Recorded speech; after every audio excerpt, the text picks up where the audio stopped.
a specific music, and that it became a specific music. But it was just they would just go there to fight. They would put the best clothes they had, or get from somebody else nice clothes, and go fight. You know. Was your dad a big dude too?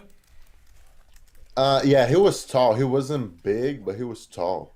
I think he was like 6'1" or 6'2". I think he was 6'1". I'm 6'2". So I was gonna ask you how you got into jiu-jitsu. First off, okay, if you're named after the boxer, did you ever think about going into boxing, or did you ever follow boxing at all, or was it always jiu-jitsu for you? No, it was never jiu-jitsu. It was never anything, Yeah, yeah. actually. I didn't wanna fight. I didn't think about fighting until I was 13 or 14, you know. I did a little bit of capoeira when I was little. I did a little bit of kung fu too, but I didn't think about like going professional, being good or anything.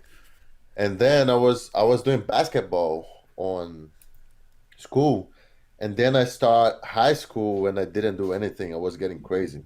I had a lot of energy, and I was getting crazy at home. And that's when I started training kickboxing.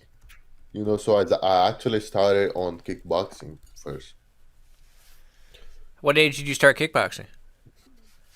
I was 14, I think. 14, 13, or 14. And then how did you get into jiu-jitsu from there? Yeah, I was how can I say? I was doing pretty good at kickboxing. I was even visiting other gyms. Back in the day, it was the way I would have fun. Just go to other gyms and try to beat up other kids or other teenagers or even adults. I was trying to do that and not having to fight on the street, but actually going to a gym and fight. That would be nicer. And then that's how I started doing. I started going around. Not it wouldn't be challenges, but it would be challenges. If you're showing up at somebody's gym, they try to beat you up, and I was having fun with this. And then one time, man, one guy invited me to do a MMA round, and he got me in a triangle. And then I was like, damn, man, I have to learn that thing. I knew about jiu-jitsu. I had a lot of friends training and competing and everything, but I didn't like it. I was like, man, that's not cool. And then eventually when I felt it, I was like, okay, so I have to learn this thing. How long did it take you to start feeling good about jiu-jitsu? How long was it for you to take up some of that skill set? I mean, I still don't feel good, man. You're a world champion. I still don't. But I still don't feel good. I still think I have to learn a lot. But as soon as I stopped tapping every single round, because at first the school I went for the first time, I wasn't training only with white belts. I was training with everybody. And I love to roll with black belts and everything. But my problem was I was kind of intense. I didn't stop, and so guys would have to beat me up, to make me stop. So that was embarrassing a little bit because I really thought I could beat the black belt. I was like, man, like he's just another guy. How can he beat me? And I would get frustrated, by tapping for higher belts. And then eventually I understood. I was like, okay, so that's not a fight, that's you have to know a lot to be able to do something. It's not just come here and fight, like if you just fighting, you're not doing jiu-jitsu. I sometimes think jiu-jitsu is not even a fight, it's a game, it's something else. So you're born and raised in Rio, right? You're always from Rio? Yeah. Hmm. You're from like Jacare or something out there in that direction, correct? So I went there later. I Oh, went okay. there later. I first until 9 I was in Caxias, and then I went to Jacarepaguá. Duque de Caxias or a different Duque Caxias? de Caxias. Yeah, Over yeah, there, Duque yeah, de because yeah, Caxias. my Uh-huh. wife's from Yeah. Niterói, so I know where that is. Not far. Gutierrez from there. Gutierrez. Yeah, a couple of people are from there. Uh-huh. Yeah, Duque de Caxias. Uh-huh. So It's a big city. yeah, it's on the Guanabara Bay, right? Which Yeah. which Hmm. what so Where did you start training? What was the first school you started training at? I started training in Barra da Tijuca, Brigadeiro. He's Brigadeiro. De La Riva's black belt. Oh, okay. And then from there, you went to like what, Team Noguera or something at one point, right? Chinogueira, yeah, I wanted to do MMA. I only started jiu-jitsu because I kind of want to do MMA. And then I went to Chinogueira for 3 years, I think, or four. And then I came here to Lloyd's, and I'm still here. What was the connection with Lloyd's? Because I know a lot of guys, a lot of Brazilians go there through Gigo, but those are guys going through Sao Paulo. You were from Rio. How did you end up going to Lloyd's? Yeah, so that was on Abu Dhabi trial. That was kind of crazy, man. Because at first I was in my house. I was living with other 8 athletes, right? And there was a guy who used to live with us. His name is Vinicius Queiroz.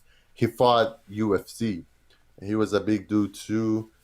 And he used to follow Lloyd for everything, So he used to have a computer. I remember him having a computer. He would open his computer and say, "Hey, Mahamed, you come here, man. Watch this guy." Yeah, they would call me Mahamed back then because but his this guy is like 7'2" or 7'1", so he's super tall, Yeah. you know, and he would say, "Hey man, you gotta watch this guy, because he knows everything about the business and blah blah blah blah blah, and he also super good, and he got a great team behind him, blah blah blah." I was like, okay, so I'm gonna start following him. That was 2013. I think I didn't even have a passport, but I was already like watching Lloyd and everything. I knew Keena, but I didn't know JT. I didn't know the other guys, but I knew Keena, and I didn't know Keena was from there.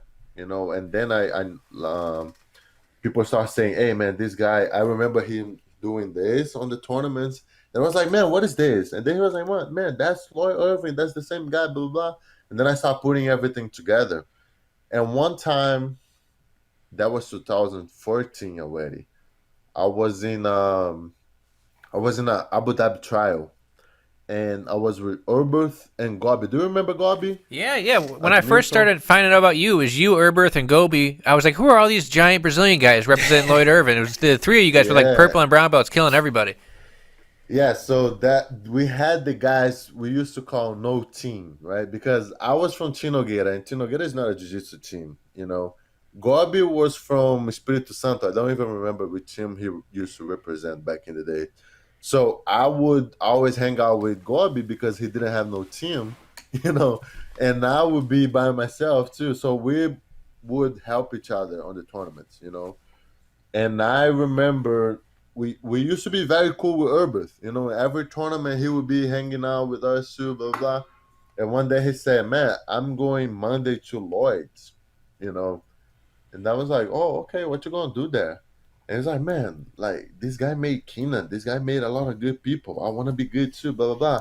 I'm going. I don't care, blah blah blah. Why don't you guys come with us, with me?" And then I was like, "No, bro. I think I'm going to Atos because André Galvão used to train at Chinogueira, you know. So I used to see André in the same gym, training in the same mat. We didn't talk, but I felt we knew each other, for some reason. But my biggest thing was I wanted to have Gobi going with me, you know. So that was the thing. I wanted Bruno Frazato back in the day to introduce me to André, so I could ask him to bring me and Gobi to Atos, and that was crazy. And then, man, next thing I knew, that was Friday, I think, when we met Urbeth. And Sunday, Gobi texted me and say, "Hey, man, I'm going too. I'm going to Lloyd's." I was like, "Man, you going? What? We're not going to Atos?" He's like, "No, bro. I talked to Lloyd. Blah blah blah. I'm going there." I was like, "Man, that's so crazy." So now I'm not going to Atos anymore. I don't know where I'm going now. But I needed a jiu-jitsu team to do my camp for Worlds, because I was training with in a MMA team. Tino Guerra was basically MMA people. The jiu-jitsu wasn't that good. I mean, it wasn't, how can I say it? People were good, but they wasn't training for competitions. and I was trying to win worlds as a purple belt before I did MMA, and I was trying to find a jiu-jitsu team to go, and the closest one, the good one I had back in Brazil was GFT, you know, but I used to fight those guys every weekend, man. And I was like, man, I don't want to go.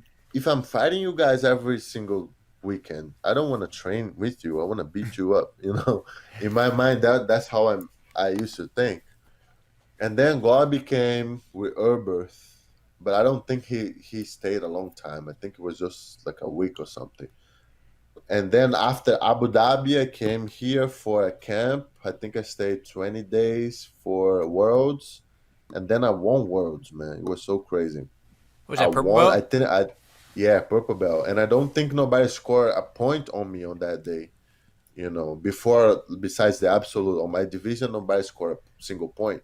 So I fell in love with Lloyd. I fell in love with the team and with the fact that I didn't have anything else here to do besides training.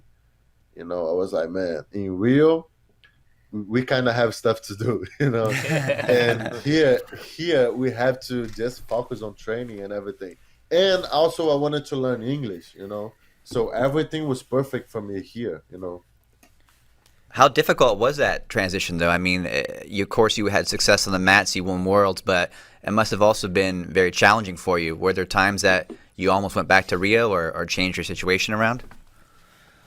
Yeah, it was very hard. I didn't know it was hard because everything else was hard too. So I thought that was the only way to win. And maybe it was for me. Because of the all the sacrifices I was making. I think it was perfect. It was perfect, but it was very hard. Like learning the language was hard. When I came here, I kind of knew a little bit because I was already traveling. But the thing was, people didn't know anything, and I knew a little bit, so that made me the translator. You know, so I didn't know much, and they knew even less. So that made me, the guy to speak. So I think that forced me to learn a little faster too, and I took the responsibility and everything. It was fun, man. I even miss it. I even miss I remember I didn't have a car. I would have to ride with people to the gym. Like everything was challenging. Like going to the grocery store. Like I remember every single detail about my life back in the day. It was crazy hard, but it was fun too. I miss it. Ali, I was going to ask you. You mentioned that your friend was showing you stuff about Lloyd Irvin on the computer, and you learned about how he was training Keenan, and you wanted to go train with him. Was part of the reason that you wanted to go to kind of learn about maybe some of his marketing and social media stuff, or what? If not, was that something that you kind of picked up later?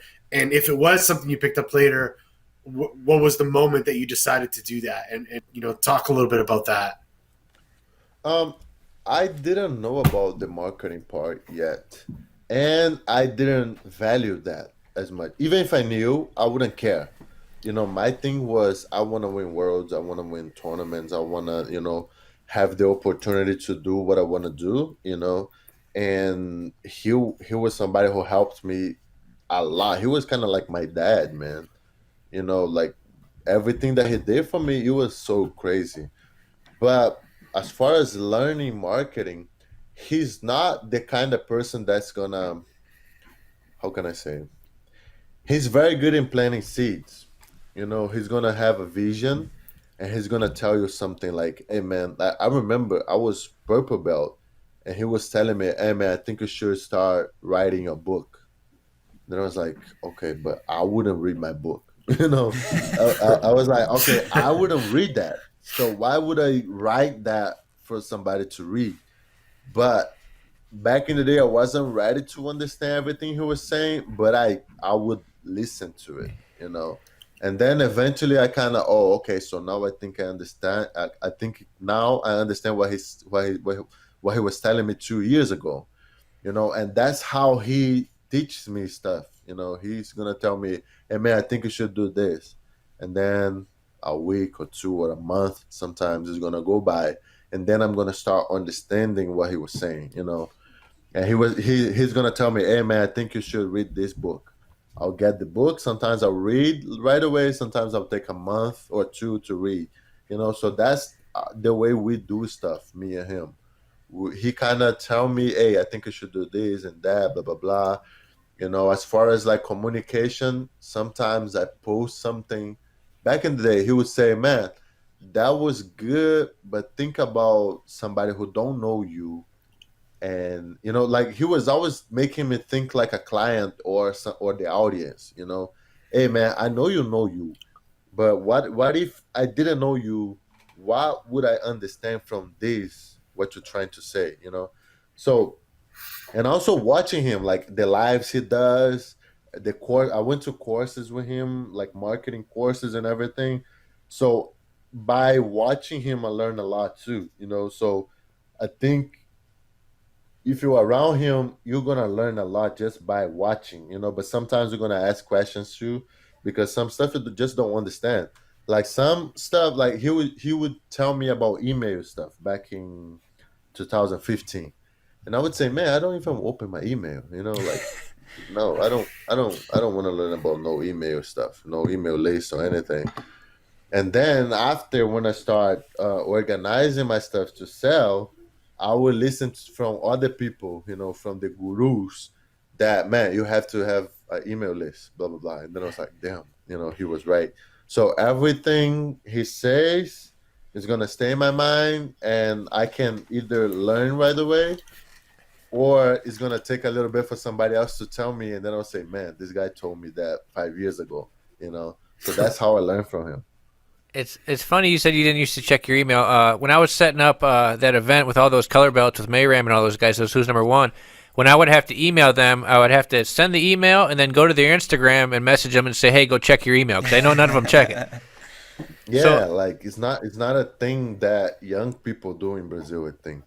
yeah, I don't know about here, but I don't think we do that at all in Brazil. yeah, I We think it's only young create people here too. emails to create an Instagram, like, oh, I have to create my Instagram. I need an email for that.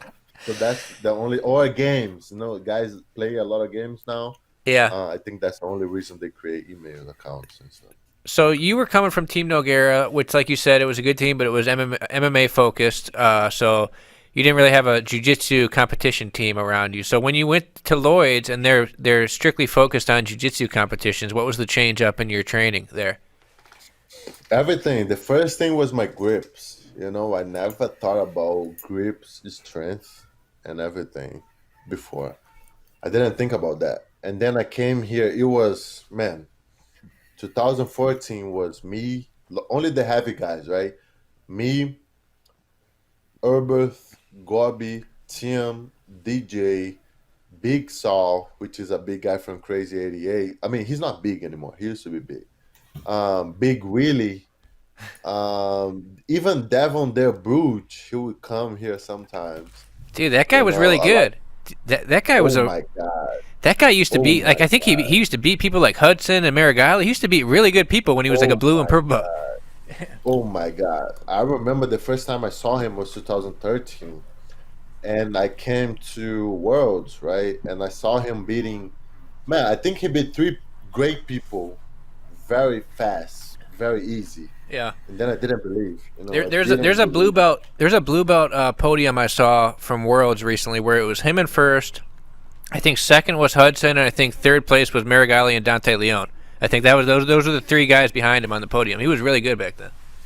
Oh my God, he was awesome, and I used to like letting him playing guard and stuff, because I never had to deal with De La Riva and stuff, and he was very good at beating Bolo back in the day. So he would put everybody in beating bolos and everything. So I would just roll with him and let him put the La Riva, and I would just playing from there, trying to defend and trying to react from there. It was great. So that was 2014. It was awesome. And then 2015, Herbert left. I think DJ went to fight MMA. Devon wasn't here anymore. Big Sal wasn't here anymore, and Big Willie got a baby or something. It was still great, but it was less people. But I still won double gold. By the way, 2014 we had like 7 gold medals, man. With like 30 people or even less at worlds, and we had like 7 gold medals. I won purple. Gobi won purple. Herbert won double gold. Tim won brown belt too, and there was 2 other people. I don't remember. But yeah, it was great. And then 2015, it wasn't that great, I mean, for me, it was perfect. I won I won double gold, and it was awesome, man. And then I got my black belt, and then I struggled for 2 years until, I mean, a year and a half until I kind of felt better again, fighting and competing. It took a little time for me to feel confident as black belt. What's Big Ali, Willie up to? What's Big Willie up to these days? What's Big Willie doing? Does he come back to training? Sometimes he goes, man, but I don't know. I don't know. One time I saw him, he was fishing. I mean, I think he's taking care of his family now. I think he got another baby, but he's still Big Willie. Every time he shows up, he's gonna show up and people are gonna say, "Oh my God, man." You know, man, Mohammed, you it's mentioned hard. Wait, sorry, I cut Ricardo off. Ricardo, what were you gonna say?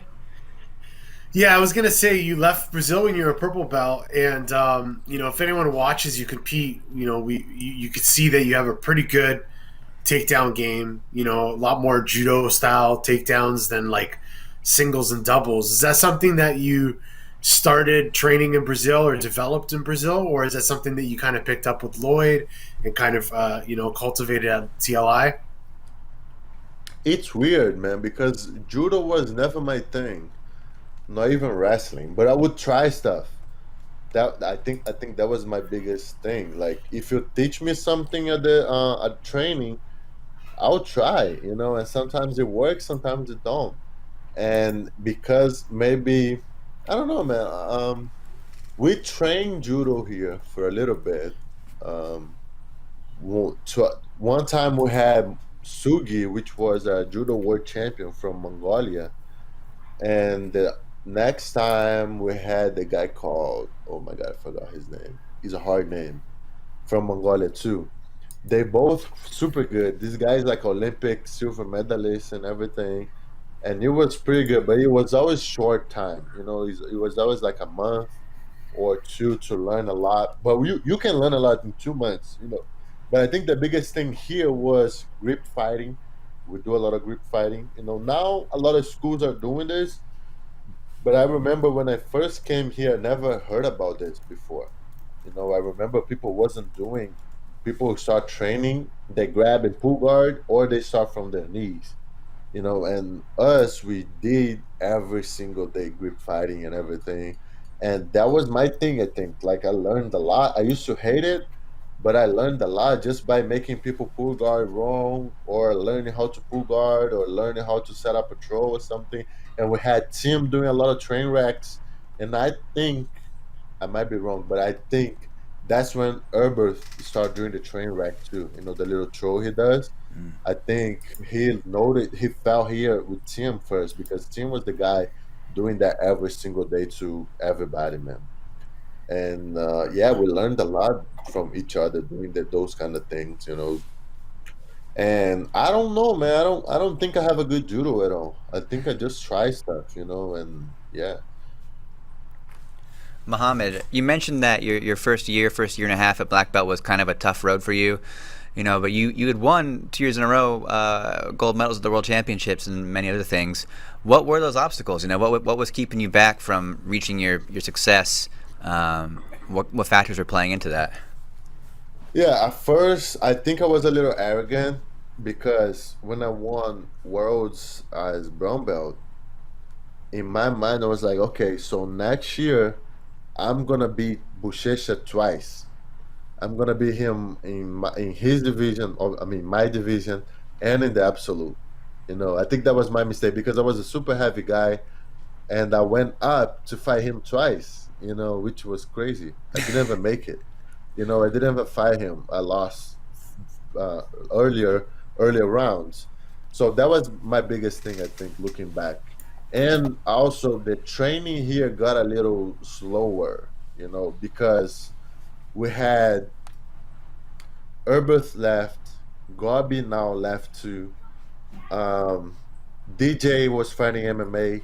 Tim retired for a year Oh, I forgot about after he that. Yeah. lost. Yeah, after he lost to Lucas Leite at Worlds, he thought it was a big. He got robbed, and he got him very upset. He was very mad. He thought everybody hated him, and he thought he would never become a world champion because people wouldn't let him do that. Because it was bad. It was very bad. Like he beat the guy and everything. Anyways, so then he got mad and got a job and stopped training. So the year before, I had like a plenty of people to train, and then the next year was basically me. I think like from like heavy guys. I don't think we had a lot in 2016. And I think for me that was a big deal too. I didn't think about that back in the day, but now looking back, I think that was something. That was something too.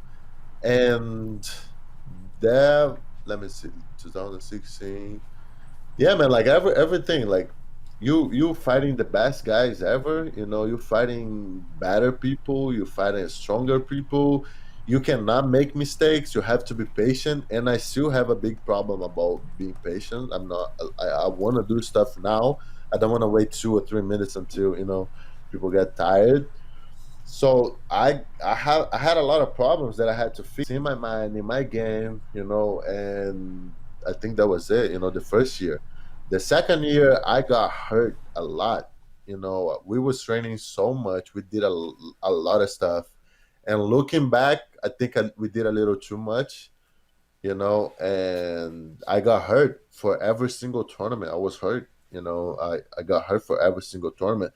But in the other hand, because we did too much, I was very strong in 2018 without doing that much of training. So even our mistakes helped us in the next couple of years, and we learned a lot. Who would you say throughout your black belt career? There's a few people who you've had several matches with. Who are some of your, I guess you would say, rivals? People who have really pushed you, or who have made you, aspire to get better because you got to fight them. Like who would you say some of your biggest rivals have been so far as a black belt? I don't know, man. I don't. My mind doesn't work like this.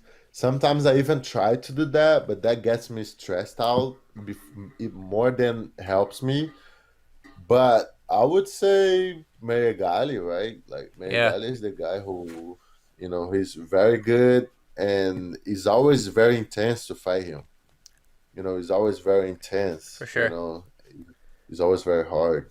Yeah. Herbert too. Well, Herbert is what was it like crazy with Erbert? intense. Because he went from being your teammate to your opponent all of a sudden. How did that work out? Were you guys still like cool when you're competing with each other? Or did you talk after the match, or how was that? Man, at first, like we didn't have a beef or anything like that, but because he left, we had a little sense of, okay, so this guy left. We have to beat him up. It wasn't anything like, man, I don't like this guy or anything, but it was like, man, no, we cannot lose to this guy. We have we Wait, have to he beat him. he left or he got? I always just assumed he got kicked out just because of his Erbert. He did he leave on his own? No, no, no, no, no, no. Okay. He didn't get, no, no. Lloyd loves him. Oh, We okay. like people from the team loves him. Like everybody, maybe because they don't speak Portuguese. But they love him, man. They love him. The guy is very, like, he helped the team a lot too, and the team helped him a lot too. So it was a good relationship. No, he didn't got kicked out. He Okay. just left. I remember he was like back and forth, right? Like Giggle and Lloyd's. And at one point, I don't remember. I think because he couldn't learn English, he was here for 6 months by himself, and he didn't learn English. So maybe the communication was harder for him, and he was bored, you know. And yeah, man, I think that was the main thing for him to leave.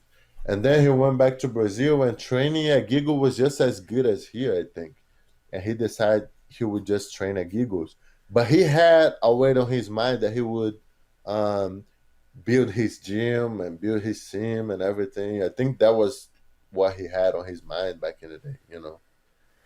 And then another person who you used to compete against a lot, and then eventually started training with, is Cyborg. You had some really good matches. I remember one. I took that picture of you guys throwing each other. Remember where you guys are both in the air, you and Yeah. Cyborg, and then you ended up Yeah. training with him. So maybe describe competing against Cyborg and how you ended up going to train with him in Miami. Yeah, so we fought twice. We fought in a little no-gi tournament in Florida, but that was a setup, man. I kind of Oh don't want to yeah, talk I about was that, at but I that kind of tournament. want to talk about that because I fought Jared Dopp, man. I had like 3 rounds fighting Jared Dopp, but it was very intense. It was crazy. I remember it was And then a I wild left. match. I Yeah. left the match because I was losing like 6-0 first round or something.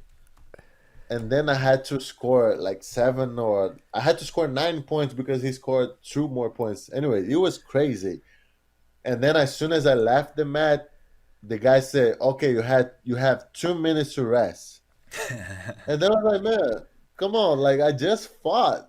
I cannot rest for 2 minutes and then fight Cyborg." And the guy, "No, no, yeah, you have to. You have 2 minutes." And the guy was his student. Marcel. Okay, I love Marcel. I love Cyborg, but that was bad. Anyway, so I fought him, and then I fought him again at Worlds, right? And right after the fight, we went to ADCC a couple months after. And then in ADCC, he said they had a little hurricane situation in Florida. Remember that? I forgot the name. I think it was Katarina, right? Or something. I forgot the Okay. name. The hurricane's name. And then he Harvey. Was it came to Harvey? me. Yeah. I don't remember. And then he came to me and asked, "Hey, man, do you want to teach a seminar in my school to help my students?" And then I found that very nice from him. Like if somebody beat me, I don't know if I'm going to invite them to my school to teach a seminar. And from that thing, I was like, man, this guy's very nice. I knew everybody said he was nice, but it's still like, okay, he's nice, but we fight every time. We don't have to be friends, in my mind. And then, man, one time this guy, when he invited me to go there, I went there. I was like, man, this guy, man, this dude, he's beyond competition. He's a whole another level of like being a friend and being like a nice dude. And that's the kind of guy I want to be when I'm his age. And that's when it started. And then we trained a little bit on that trip, but it wasn't a lot. But we always talk. Like I text him, I ask about business, I ask him about everything, man. Like even like seminars and stuff. Back in the day, I didn't know how much to charge and stuff. I was like, "Hey, Cyborg, man, like how much should I charge this and that, and how much that costs?" So like that, those kind of questions. A lot of people don't talk about money, and he would, "Hey, man, like that's how much I charge. That's what you should do. That's what I do. Blah blah blah." That's when we became friends. And then when I needed a place to train for ADCC in 2019, I talked to Lloyd. I was thinking between Atos and fight sports, because I have a great relationship with Galvão and I have a nice relationship with Cyborg too, and those are the great teams to train for Nogi. And then we talk. I went there and it was awesome. I trained with him like every single day, twice a day. I learned a lot from him. And yeah, man. And we knew we could possibly fight, on the tournament. And he was very nice with that. He didn't care. I was like, okay, I don't care too. Let's just do it. So he's an awesome guy, man. He's beyond competition. He's beyond everything. He's jujitsu. He's beyond teams and everything. He's jujitsu. He's a friend. Man, I wanted to ask you, what was the deciding factor? You said you were talking to Andre from Atos and you ended up at Fight Sports. Was it just that personal relationship that won you over? Was it the proximity? It's a bit closer to where you live most of the time. It's just kind of crazy to imagine you training with Andre ahead at ADCC. Like, I'm just thinking about that right now. It's kind of blowing my mind. I'm just curious how you made that choice to end up down there in Florida. Yeah, so in Atos, I will have more people to fight against. And in my mind, I would be like, okay, so Kainan, I'll probably be fighting this guy for the next 10 years. Yeah, You it's know, true. Yeah. it's not the same about Andre, about Cyborg. Like he might be around for the next 10 years, but He it's might. kind of different. Yeah. Yeah. That makes So sense. Yeah. that was one thing, and Hulk too, and like all those guys, I was thinking like, okay, so I might be fighting them, forever. So like everything, like it was cheaper to go to Florida, and everything else. So we decided to go fight sports, but both will be great. Ali, before we started, you were talking, you and I were kind of chatting a little bit about the psychological aspect and the importance of having like a psychological game and understanding that for jiu-jitsu and not just about the technique, and obviously it's important to be super technical, but that psychological, the game plan and the strategy and stuff like that. And I guess you had mentioned that that's something that you're working on with one of the courses you're selling in Brazil. Can you talk a little bit about how psychologically, sometimes maybe you're going into a match where maybe technically you felt, a little overmatched, but your psychological was so strong that you overcame, or, just talk to us about your course that you're doing with sort of that psychological game planning involved. Yeah, a lot of stuff that I'm learning now on motivationale, I didn't know back in the day, but I was doing already. Like Lloyd, he's very good. He's very good at like visualizing and everything. So he taught me over the years that it doesn't matter. Like a lot of stuff don't matter, honestly. And how can I say that? You have a lot of pillars with the game in every sport, right? We have the technical, the physical, the emotional, the strategical, like everything you have to understand for you to beat somebody. Some people, if you do jiu-jitsu, you're not gonna beat them. Like if you're realistic, like, oh, okay, this guy, if I just do jiu-jitsu, I'm not gonna beat this guy. But that's not the only way to beat somebody. Like technique, getting the perfect grip, doing the perfect motion, doing the perfect thing. That's not how you beat somebody a lot of times. And when you see like finals in worlds and everything, like there's a lot of stress. And the guy who can play, who can be cool with the stress, under pressure, can win the fight a lot of times. Even like we mentioned Valide here, right? Like Valide back in the day was an example from that. He wasn't the guy who was the most technical. His game wouldn't look that great, but man, he got hard, and he was pushing the guys. He was training. He was well prepared. He was strong. So we here believe that we can beat anybody if we find the right strategy. With some people we have to do jiu-jitsu, and man, he cannot grab here, or we cannot grab there, or we should not give him this arm, a delapel, or whatever. And that way we're gonna find a way to win if we don't play their games. But for some people, we're like, okay, we can just play jiu-jitsu for 6 minutes, and we know they're gonna get tired. So like studying and understanding the game and the person we're gonna fight, it makes it easier. If you could go back and talk to yourself back when you were Team Noguera before you were professional with this, what would be one piece of advice you would give yourself about being a jiu-jitsu competitor?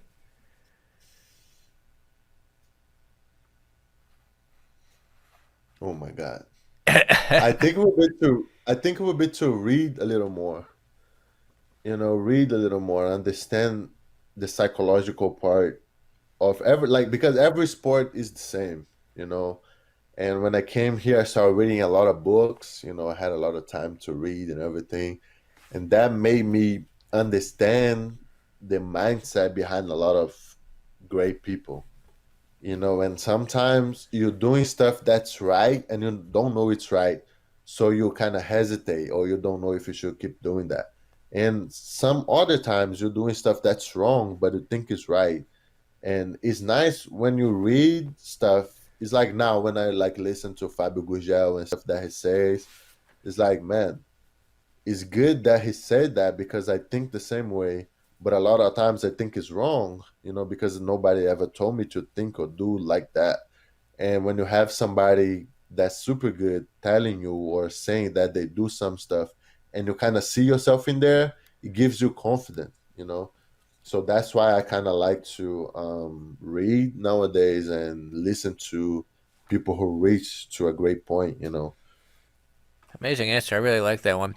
Uh, so you have this ambassador relationship with the Dream Art program, their Dream Art project, Yeah. right? Can you explain a Uh-huh. little bit what Yeah. you're up to with Dream Art? So yeah, what happened with Dream Art was I had my podcast, right? Soltinho, which is like what we're doing now, but it's in Portuguese. And I would interview all kinds of people, like from young to older and like everything. And I remember I did one interview with Isaac Bayense. You say Isaac, right? Mm. So we had an interview with him, and it was very nice. And that was actually the first time I saw him talking about his life, because a lot of jiu-jitsu guys they don't feel comfortable to talk, but maybe talking with other athletes makes them more confident, comfortable or whatever. And then the guy opened up, man. He was telling about like all his like childhood and everything, growing up, all the struggles and everything. And there was a guy in Alliance. They used to train together, but they kind of didn't know each other, very well. And the guy was thinking about helping jiu-jitsu. The guy was helping other sports with his company, but he wasn't helping jiu-jitsu, not that I know about. And after watching the thing, he was like, man, I kind of want to help this guy, a little more. And at first he started doing like privates with Izaki and everything, and that's how they start their relationship. They start helping four guys and then became six and then 10. Now they have like 50 people, and the thing is growing a lot. So the guy, Wahle, I don't even know if he likes to talk about his name, but uh, he kind of, I don't know, like we never had that conversation, but I think he was kind of grateful for what I did, and what I do, not just for Dream Art or for Isaac, but for Jiu Jitsu. And he was kind of like, okay, so I'm thinking about, projects and everything. I want to talk to you about that. And at first, we had a little talk that was last year, and we didn't get a deal, because the way he thought it was different from my point of view. And then it wasn't a deal to work together, but it was the start of the relationship, a friendship. And then this year we start talking, and he was like, "Man, you always say good stuff about us," because they had a little issue with people talking bad about them, people who didn't know, and like a lot of guys they left their teams and went Dream Art, so their structures got a little upset, and a lot of people were talking bad about them in Brazil. And I was the one who always meant, if you're paying a kid in Brazil to go to school, if you're teaching them English, if you're educating the kids, I'm gonna always support you. I don't care. And I was kind of like that. I was like, man, these guys drop out high school and now they're studying. Some of the guys are doing like university or anything. Like I will always support people who thinks about education. Because a lot of kids, especially in Brazil, they quit school because they think it's very good just to do jiu-jitsu, and then they become very very good with jiu-jitsu, but they don't know how to do anything else because they're not educated. So that was my biggest thing with them, and I always say good stuff about them. And the guy was like, okay man, so why don't we do like a little sponsorship for you, and you don't have to do anything for us, just basically you wear a patch or something. And I was like, okay man, I'm cool with that. And then we did. I went there to train with them a little bit, and it's been great, man. When you visited, what was the vibe like there? I mean, I've seen a lot of video come out. It looks like such a cool project, and absolutely have to agree with you and echo the idea of giving kids an education and bigger skill sets outside of jiu-jitsu is an amazing thing. But was it really interesting to go there yourself and see it in person? Yeah, I felt, man. I was when in my first week training there, I felt that I was training in Lloyd's in 2014. Like a lot of great people training together. Like you have the double gold at Euros, purple belt, blue belt, brown belt. Like you have every single guy that is winning every single tournament, and the way they are hungry, you know, makes me remember about myself 5 or 6 years ago. And when I train with them, I can feel it. I can feel like, man, the guys want to beat you up. They wanna, they wanna prove something. They wanna eat. So that was the best thing, like the energy. Of course, like I learned a lot of techniques from them too. I was there, man. It was awesome. And also, I didn't have my baby in there, so I could focus on myself. It was awesome, man. Experience like being in Brazil, speak Portuguese. Listen to Brazilian music. It all makes me like happier. Warm it was pretty warm in there, so everything makes me happy about Brazil. Being there is crazy. Ali, I wanted to show one of your matches back from the year that you won Worlds. If you want to cue it up, Caleb. So this is 2018. This is a year going into Worlds. We'll just play the whole match and let you talk about the tournament and everything. Nobody was really talking about you this year, right? Everybody thought it was going to be Leandro versus Nicholas, correct? Yeah. Uh-huh. So That this is was great. That yeah, was great for me. this is the semifinal. Maybe just talk about this tournament and how things went for you at the tournament and everything. Yeah, so like there people a lot of people thought, oh my god, Mahamed is walking, he's not running, so he's very concentrating and everything. But nah, my left foot was messed up because I had a fight with Felipe Andrew the day before, and he almost broke my foot. So my foot was very very bad. You know. I Oh, let forgot me about let that me footlock move. in the open Yeah, let class. me move. Yeah. So yeah, man, like that match was crazy. I remember I watched his match against Vitor Honório in Brasileiros, and he had a little transition. Honório had him in a transition where he kind of passed his guard, and he had a little switch on the grip on the pants. And Lloyd got very how can I say, excited about that. And the week after that, Lloyd came to me and said, man, that's what we're doing if we fight Nicholas at Worlds.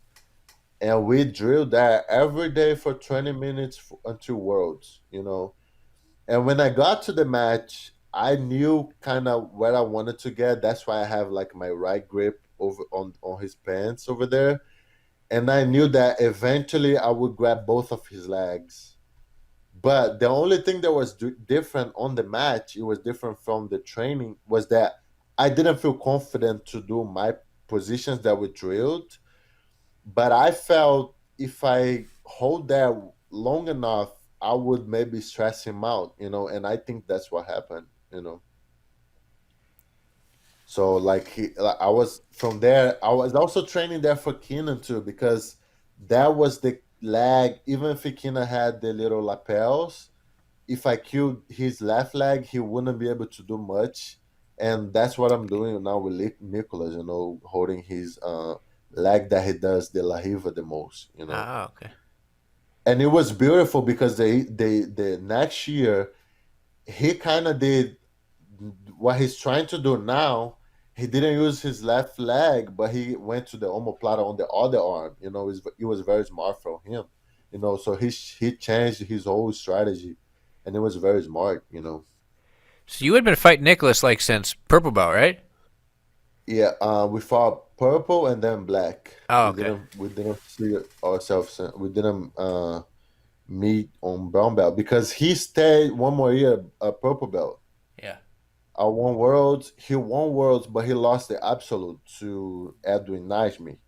Yeah. and then he stayed a whole another year as a purple belt, and then the next year I won brown belt double gold, and I got my black belt, and then he won double gold as brown belt. So So we mentally didn't going fight into this, though. oh, here you go. Here's where you set it up. Yeah, that's when I got both of his legs, and I wouldn't let it go anymore. Yeah, you like I'll stay there forever, like for I think 2 minutes, and that's forever. Fighting like a final or something. That's a long time. So And I what's was going? very calm, but my foot, look at my foot was pretty bad. So I knew I couldn't scramble much, but I could do that, like put pressure and hold. My grips were pretty strong, and man, everything was great from that specific position. So is this similar to what you and Lloyd had been working on, the Honorio position, or is this Yeah, something all the different? time. But the only difference was when Honora got that, he would switch to the same to the close leg, and like let's say my right arm would grab his right leg, and my left would go to his neck. But I didn't do that. I stayed disciplined, putting pressure and everything. And in my mind I kind of wanted to go the whole mat, to use the whole mat, get back to the middle, and then pass. But it didn't happen. Like I ended up passing when we got too close to the yellow part. What's going through your And I head when think you he get was here? kind of too calm too. Huh? What's going through your head when you get here? Are you just thinking like, man, I gotta capitalize on this. Like I got Marigali in a bad spot. No, no, in my mind, I was just like I didn't think it was I was fighting Meregali or I was fighting the semifinals. Like I wouldn't pressure myself like that. Or the only thing I did was, man, just stay disciplined to the game plan, and do the right things because you cannot mess up. If you mess up, that's when you're gonna you have to scramble, and if you scramble with a foot like that, it's gonna be bad. So yeah, that's when he Ali, kind of you put me you stayed. into. You mentioned that you stayed kind of disciplined, like insisting on that pass, but not really overcommitting to it. Did you feel that like Marigali didn't know how to deal? Like, did you feel his frustration that he didn't know how to deal with what you were doing? Like, did you get that feeling from him at all? It was more like an energy kind of thing. There was a lot of stuff in there. I don't know that we never talk about that. I never seen him talking about that. But looking back, I was a guy that he always beat. He beat me twice before that match. So in my mind, because of the hype and everything that was going on that specific day, I think he didn't even think about losing for me. I think in my on his mind it was like, okay, I'm gonna fight this guy. I'm on the finals. So in my mind, I think he didn't respect, and I respect him so much. I think that was the thing.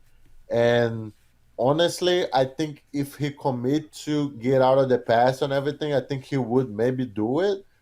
But because of he was so calm and he was so confident, maybe that's when he was over calm and he was like, "No, I'm fine, I'm fine, I'm fine." And then you losing 5-0, is 5 minutes left, and 4 minutes left, and you have to do something. On like on the semifinals, it's very hard to do that. Yeah, right here. He's So I working that out. think like he had everything to do to do anything. Like from like honestly, if on the semifinals, anybody can beat anybody.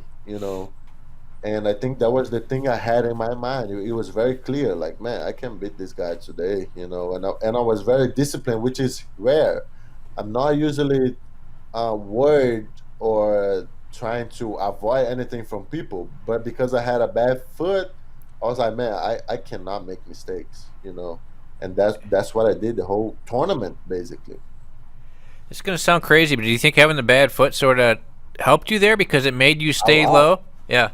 100%, 100%. That was the best thing that happened to me, that year.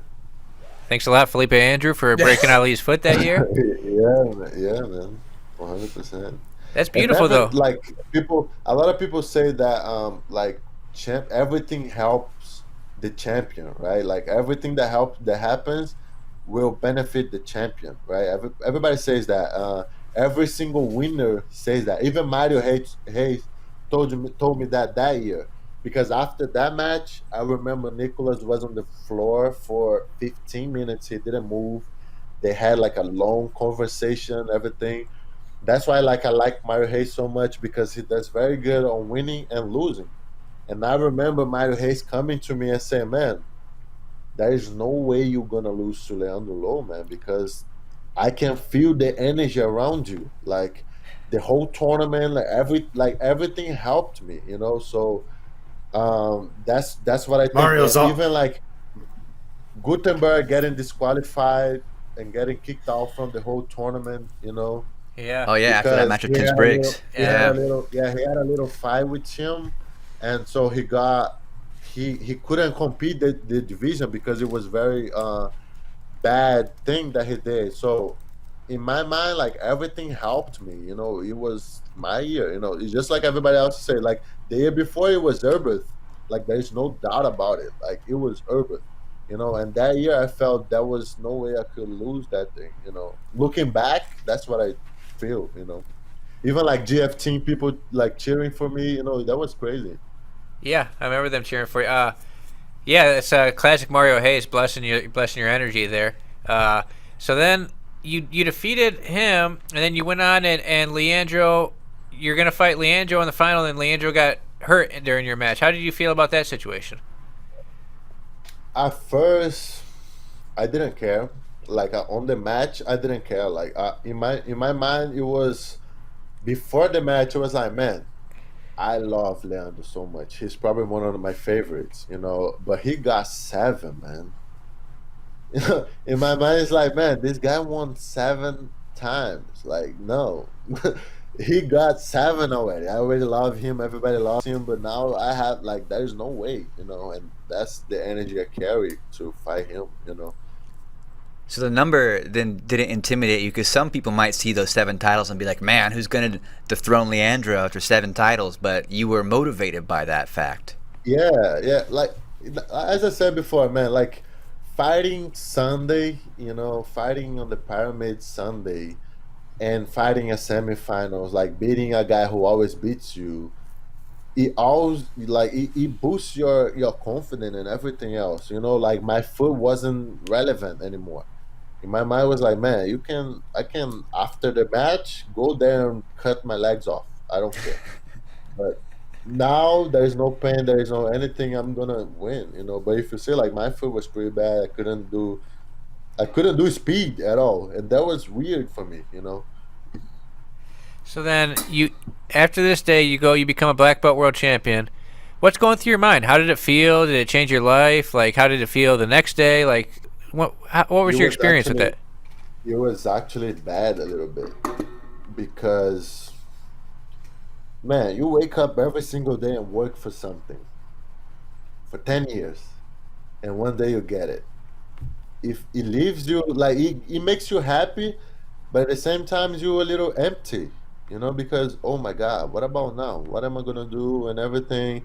My daughter was 6 months old back in the day, and then I was like, okay, so how am I gonna make money and everything, you know, so everything was going through my mind. And I'm like, okay, so what am I gonna do, you know. So it left me an empty space too in my heart, and it took me a little while to digest, you know.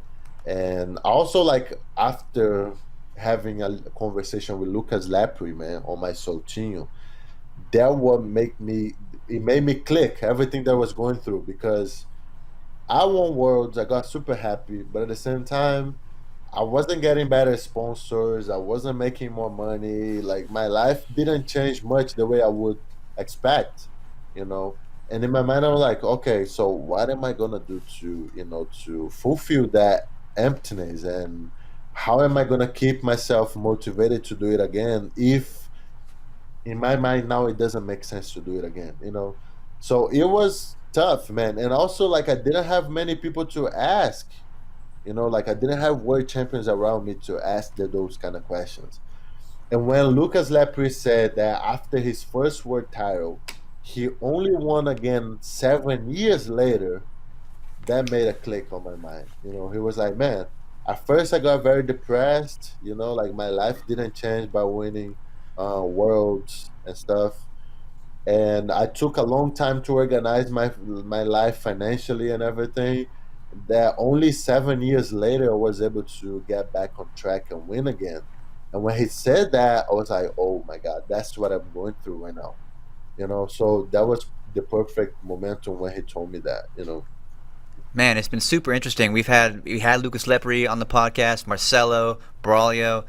Almost all of them have echoed the same idea that after their first world title, there was a big now what moment for them, and they all had to work through it differently in their own ways to sort of reignite that fire and that passion. Do you think you found? I mean, the season's kind of over right now, but do you feel like you're entering a good period at the moment? Remember Bernardo said after he won his first world title, he showed up at Fabio Gurgel's house. And Yeah, said the forgot next day he showed up at Fabio's house and said, "So what do I do now? I'm a world champion." Just got to knock on someone's door. Man, I think winning worlds is like becoming a millionaire. You're gonna have problems, but you wanna have those problems, right? Like I wanna have millionaires problems, and but I didn't plan myself for that. I didn't organize myself for that. I thought by winning worlds, I wouldn't have to do much else in life to make money and everything. So that was a big mistake. But at the same time, that was the only way to do it. Like you have to feel by yourself. Even if I had other people telling me that, I wouldn't believe, and I wouldn't. So for the young guys, if you're watching this and you're a purple belt or blue belt, don't worry about that. Don't think about that at all. Don't get ready for that. Just think about winning, because winning is awesome. It's gonna change your life. It's gonna make you like the Matrix. I remember Lloyd, man, telling me, man, do you watch Matrix, man? You have to watch Matrix to believe you the one, blah blah blah blah blah. And man, like the Matrix, you feel that as soon as you win, you feel the power. Like, man, now, like Dan Gable said, right? After you have wrestled, everything else in life is easy. Is what I feel now. Like I feel, man, I can do anything I want. If I put the effort, if I plan, if I have the right people around me, I can do anything. So by winning worlds as a black belt, I kind of unlocked a part of my brain that says, man, you can do anything. You just have to talk to yourself and see what is what is that you want. Like, because a lot of times you want stuff for the wrong reasons and everything. You just have to find something that you really love and do for the right reasons, and you're gonna get it, man. Just keep working and everything. So that's the way I see life right now. So we just started doing something on the show where like the person that's on the day before has a question for who's on there now. So yesterday we had Braulio And Roger. and Roger on, and Braulio had a question for you. Braulio's question for you was, what was the biggest moment of your career, like what you were most proud of, and what do you want to achieve with the rest of your career? What's a goal that you haven't got yet that you want to do? Oh my god, the best moment. I don't know. Like winning worlds as black belt was awesome, but I don't think I reached my full potential yet, as a black belt.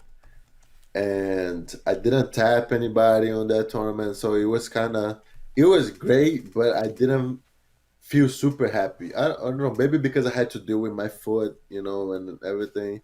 But like brown belt, it was awesome because I beat people that I didn't believe I would. I didn't believe I would win the tournament, to be honest, and I won. So brown belt, I think it was the biggest moment. And what I want to do, man, I want to win absolute, the absolute. You know, I want to win the absolute, man, for sure. Who were you? Who you said that you didn't think you were going to beat everybody at brown belt? Who were you thinking back then you weren't going to beat? Who were the big names?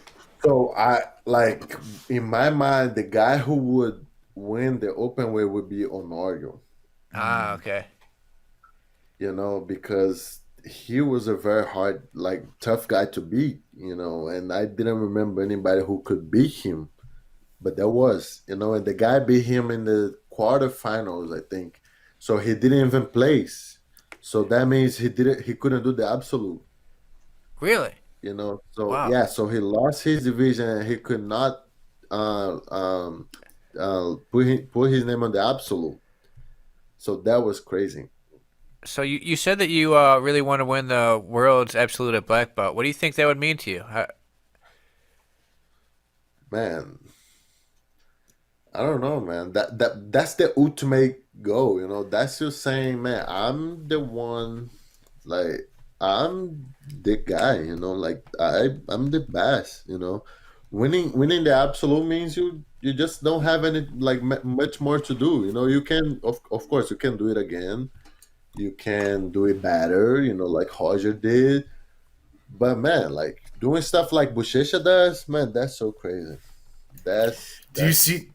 amazing. Sorry, I was Go gonna ahead. say, do you see if that's one of your goals is to win the absolute, and if you do that, and I really hope you achieve that dream, do you see yourself trying to continue to repeat that, like Bushesha, like Hodger, or do you feel like that's just a goal that you want to accomplish and maybe move on, maybe go back to something like MMA? I remember seeing your name on a Cowboy Fights poster at one point. Is that, I didn't know if that was legit or not, but is there other things that you want to do outside of high level competition?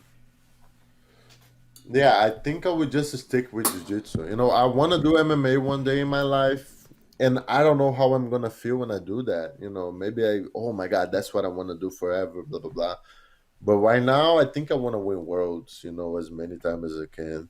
I don't think you plan to win worlds 13 times. Like I don't think that's on somebody's like, oh, okay, so I want to train jiu-jitsu to win 13 times. I don't think that's what you plan, but I think you reach. I don't know, man. I cannot say because I didn't even win the open weight yet, so I cannot tell you how it's gonna feel and everything.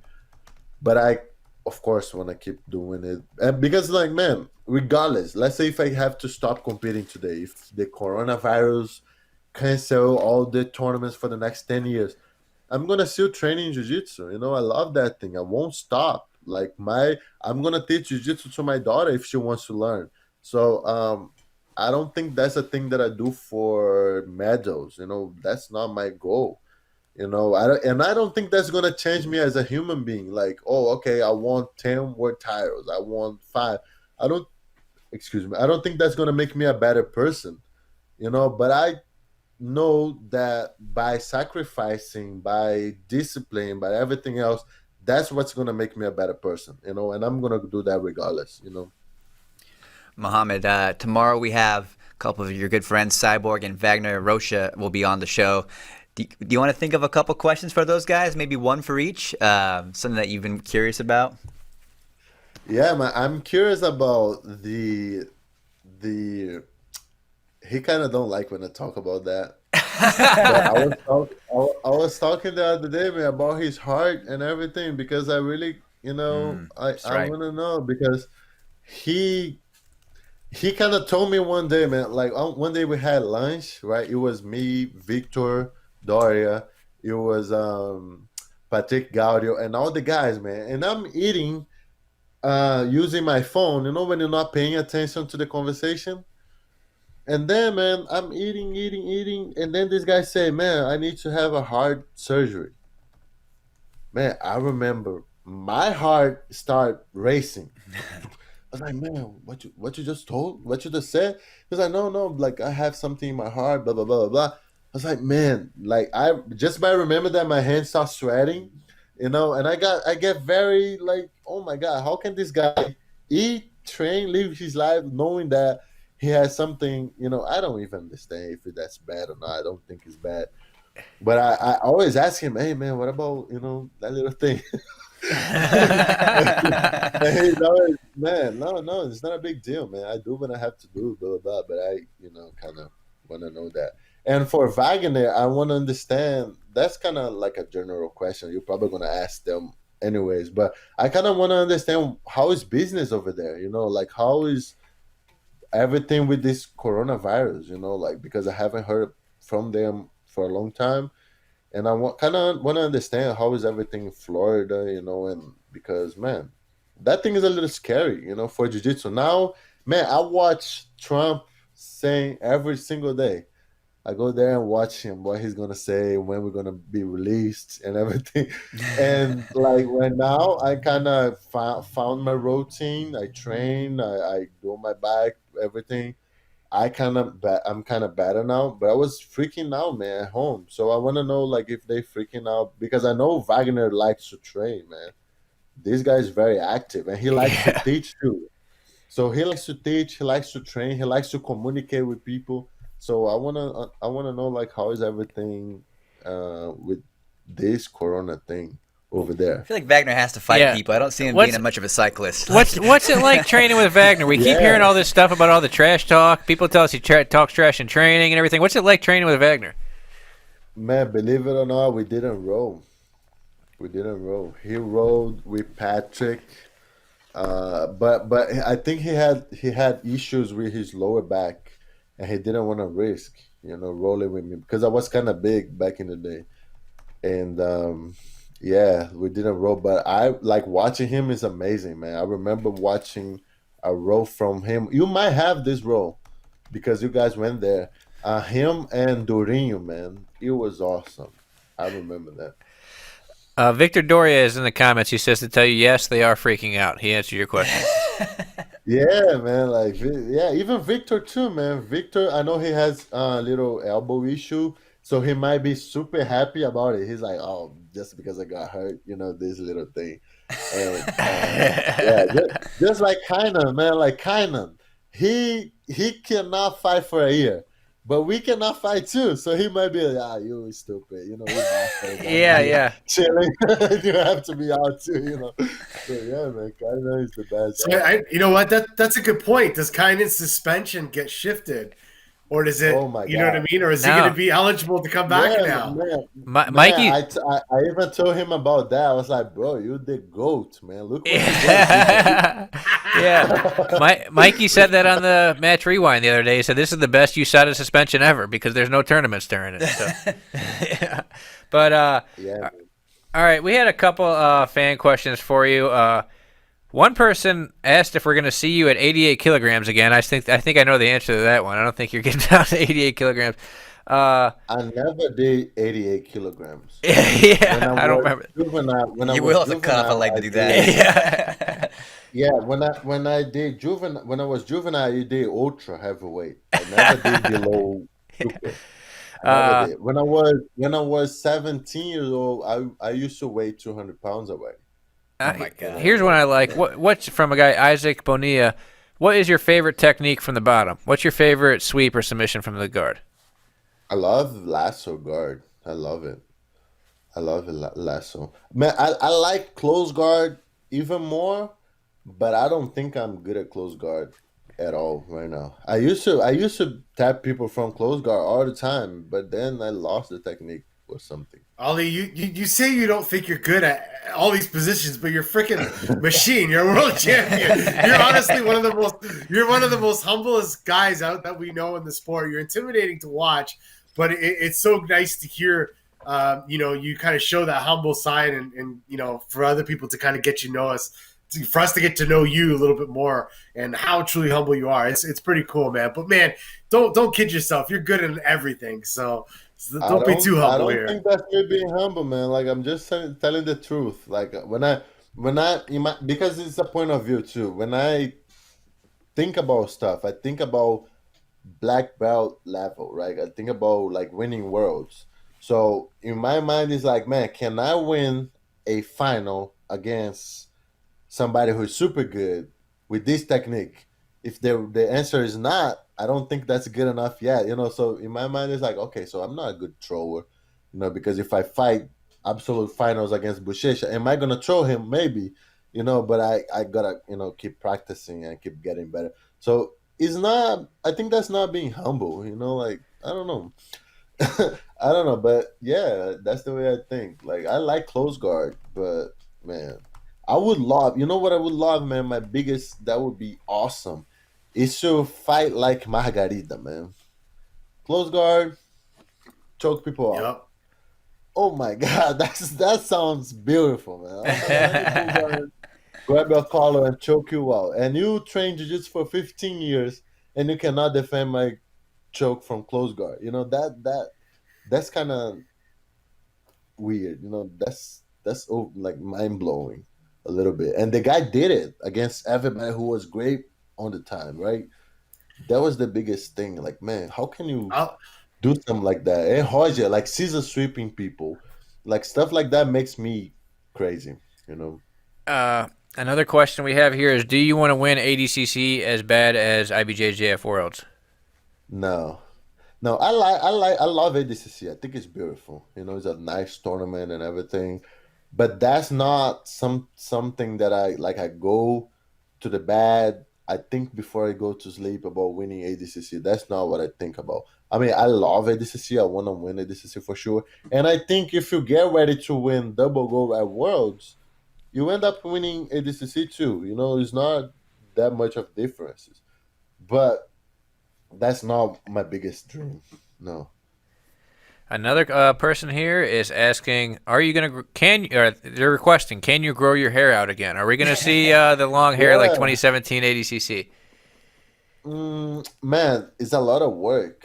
I love it. When I see people with big hair, like I remember watching Gutenberg, man, I was like, man, your hair is awesome. Don't cut it out.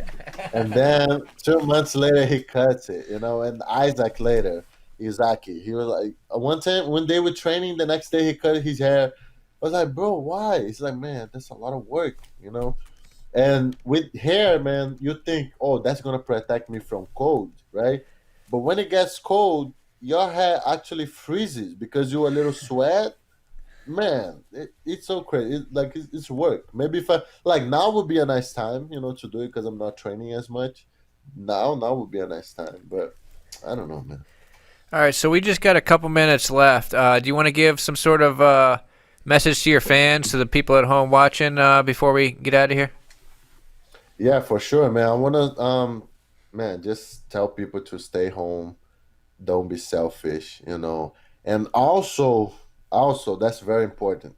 I want to thanks all my sponsors that are still supporting me on this time.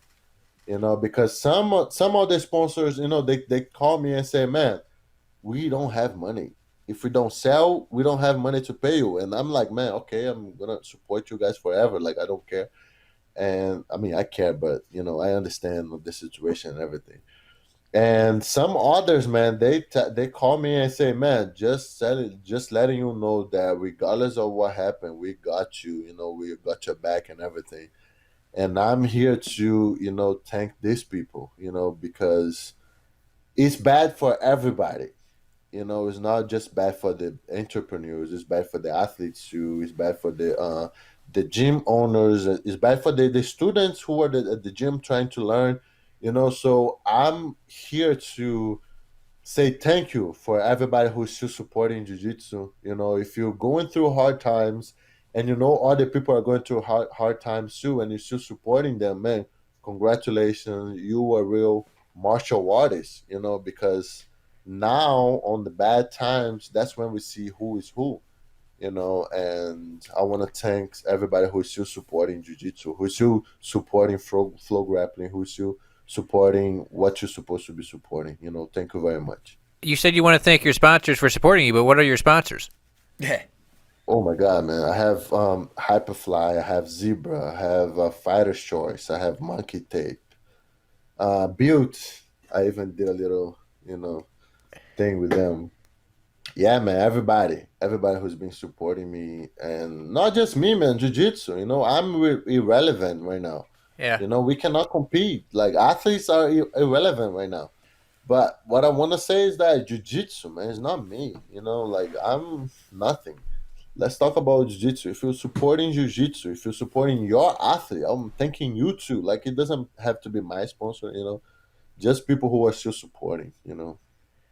Man, that's a great message. We definitely echo that here at FloGrappling. Mahamed, thank you so much for calling in, sharing your knowledge. Had a lot of fun chatting with you today, and we'll be sure to ask Cyborg and Wagner those questions tomorrow. Everyone at home, like always, stay safe, stay sane, and tune in tomorrow for another episode of Who's Number One with Cyborg and Wagner Rocha. See you guys tomorrow.